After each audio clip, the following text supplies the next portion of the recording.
বাহ বাহ বাহ, দেশি কুত্তার বিলেতিয়াও। প্রিয় গাইস, হোয়াটসঅ্যাপ বিল্লাল সে একটা বই বেচতেছে 1,000 টাকা। আবার দেখলাম সে পাতাও বিক্রি করিতেছে। সেলিব্রিটি সাইফুল ভাই সে ইউটিউবে অনেক কাজ করে, আমি তার অনেক ভিডিও দেখি। আজকে একটা ভিডিও দেখলাম, এই সাইফুল ভাইও সেও দুটো লোক নিয়ে সেও পাতা বিক্রি করিতেছে।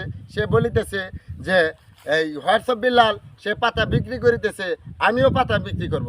প্রিয় গাইস, আচ্ছা দেখেন, এই যে একটা পরিস্থিতির শিকার হয়ে গেছে মানুষ, পাতাও নাকি সে বিক্রি করিতেছে। তাহলে আমরা কি করব? আমরা যদি একটা পাতা বিক্রি করি, এই পাতাটা কেউ কিনবে? ভাই আসসালামু আলাইকুম। ভাই, আমি এই পাতাটা বিক্রি করতে চাই, আপনি কিনবেন? আমি কি এই পাতাতে বাল ফেলাম? প্রিয় গাইস, আমি পাতাটা বিক্রি করতে চাইলাম, সে কি বললো দেখছেন? তাহলে আমরা কি পাতা বিক্রি করতে পারবো? তাহলে ওরা কিভাবে পাতা বিক্রি করে? প্রিয় গাইস,